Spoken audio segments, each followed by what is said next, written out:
மதுரையில் கர்ப்பத்திலேயே பெண் குழந்தைகளை கண்டறிந்து கருக்கலைப்பு செய்து வந்த முன்னாள் அரசு செவிலியரை போலீசார் கைது செய்துள்ளனர். செவிலியருக்கு உதவிய பெண் மருத்துவரும் வழக்கில் சிக்கியிருக்கிறார். விருப்ப ஓய்வு பெற்ற செவிலியர் சிக்கியது எப்படி? சிவகங்கை மாவட்டம் பழையனூர் பகுதியைச் சேர்ந்த காயத்ரி என்பவருக்கு ஏற்கனவே 2 பெண் குழந்தைகள் உள்ள நிலையில் அண்மையில் மீண்டும் கர்ப்பமடைந்தார்.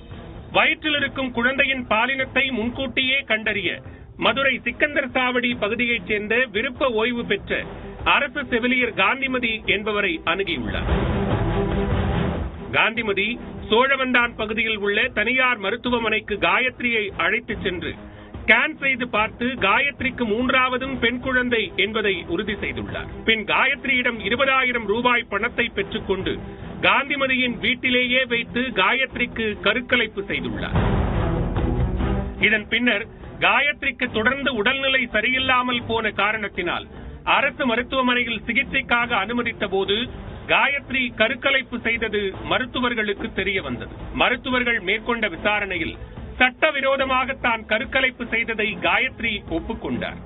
அவர் கொடுத்த வாக்குமூலத்தின் அடிப்படையில் மதுரை மாவட்ட சுகாதாரத்துறையினர் காந்திமதியின் வீட்டிற்கு சென்று சோதனை மேற்கொண்டதில் அங்கு மேலும் அதிர்ச்சி காத்திருந்தது. கடந்த 2019ஆம் ஆண்டில் சிக்கந்தர் சாவடி பகுதியில் உள்ள அரசு ஆரம்ப சுகாதார நிலையத்தில் செவிலியராக பணிபுரிந்து வந்த காந்திமதி விருப்ப ஓய்வு பெற்றிருப்பது தெரிய வந்தது.